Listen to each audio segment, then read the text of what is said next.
đã chết khi em đã vội bước đi, thì đừng mong những gì vẫn xưa tìm về. Đừng bận tâm, đừng chạm vào cuộc đời tôi nữa, đừng cố gắng tìm lại gì vẫn xưa hỡi người ơi.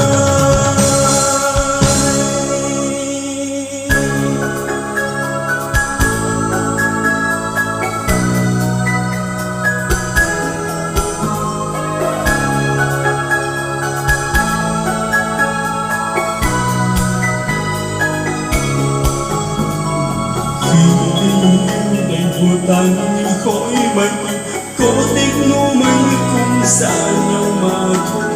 Em về đi, đừng níu kéo chưa thấy em, nước mắt rơi xuống chỉ làm tim đớn đau. Bao lời yêu, lời hiền thề em đã trao, đắm đuối những phút em bên anh ngóng xanh. Sao lại nữa đầy của ta bao cơn mơ, đời cuộc tình sẽ vun vỡ. Chẳng hết tôi người ơi, tình đã chết khi em đã vội bước đi, thì đừng mong những gì vẫn xưa tìm về.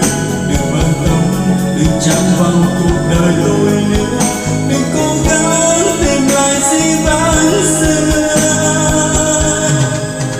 Còn gì nữa những giây phút mình có nhau, đừng han lòng em cứ như thế, nhưng tôi vẫn thầm mong ước đoạn đường em bước được rực rỡ như trong cơn mơ em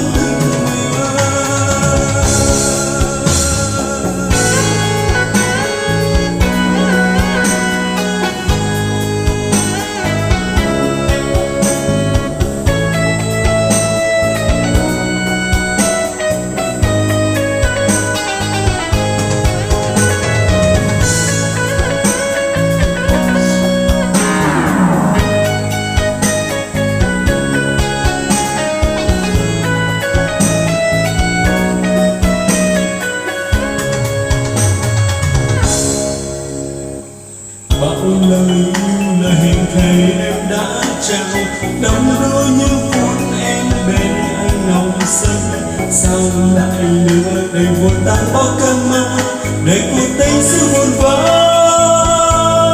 Chẳng hết tôi người ơi, tình đã chết khi em đã vội bước đi, thì đừng mong những gì vẫn xưa tìm về.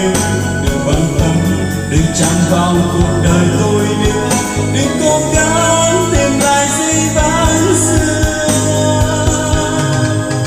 Còn gì nữa những giây phút mình có nhau, đừng han lâu em cứ bước đi đường lên.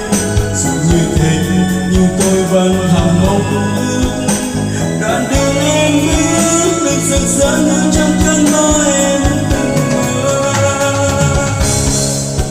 Tình đã chết khi em đã vội bước đi, thì đừng mong những gì vẫn xưa tìm về. Đừng bận tâm, đừng chạm vào cuộc đời tôi nữa, đừng cố gắng tìm lại gì vẫn xưa. Còn gì nữa những giây phút mình có nhau, đừng hai lòng em cứ bước đi đường lên. Dù như thế nhưng tôi vẫn thầm